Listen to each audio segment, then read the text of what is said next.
about to demonstrate some totally absurd ways that are worth it, though, to make your e-bike's lights better. This is the light that came with the e-bike, and honestly, it's pretty lame. This is the 32,000 lumen Eminent DX80. This is a 1500 lumen Bushnell light. This is an O light, one of my O lights, and I didn't even need a zip tie for this. I literally just clipped this to the brake cord, and I took its own lanyard and I wrapped its own lanyard around there. That's going to stay there. That's not going anywhere. And so you got 3 lights right there. Helmet is outfitted with 3 headlamps. It's got these tactical devil horns on the helmet to make sure that they stay on, so you don't need tape or anything like that. Highly recommend Oakley helmets. Oakley helmets are absolutely amazing. I've been using this one for about a month now on an almost daily basis. I got my music right here, and I got some reflectors on here because I want to be seen. I'm not trying to be stealthy. I could if I wanted to, but I'm not trying to. I actually got a flashing strobe on my backpack. I don't anticipate I'm going to see a lot of traffic. I wouldn't have this many lights on in an urban area. I have this one facing up just to illuminate the trees. I know I'm kind of being a troll right now. Like, I want to see what happens with all these lights on. I want to see how cool it looks. I'm not suggesting anybody in the real world would do this, but this is just the kind of thing I do for fun, and I want to see how it looks.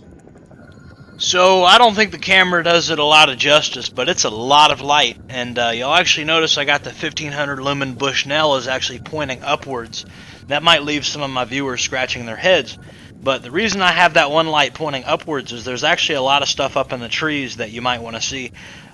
Usually the glow of an animal's eyes, anybody that's lived out in the woods knows that an animal's eyes tend to glow. There's several advantages to doing this with your lights. One, you can use pre-existing lights you already have. You don't got to go to the bike guy and have him install some special lights and, oh, I'm going to spend more money on these bike lights. You can just use lights that you already have. That's the first advantage. The second advantage is you're not taking from your bike's battery to have these lights. So your battery, everybody that rides an e-bike knows that, battery life is good, but at the same time, there's no reason to unnecessarily drain from your battery life with more stuff. Now, I know the amount of battery you'd probably drain from LED lights is somewhat marginal, but if you wanted as much light as I'm getting, then yeah, you definitely would have an impact on your battery's performance with that amount of light. There's no doubt about it. So you have an independent light with its own power source that doesn't interfere with your bike's battery. Another advantage is depending on how you mount it, you could just take it off. Like the way I had my O-light, you could just take it off really quickly and, walk around with it like a regular flashlight. So these are all things you got to consider. People want to sell things to you, so they're going to give you a custom light that's specifically meant for an e-bike, and I just don't think that's necessary. There's just so many different ways you can mount regular pre-existing flashlights that you already have onto your e-bike, and I recommend that's what you do.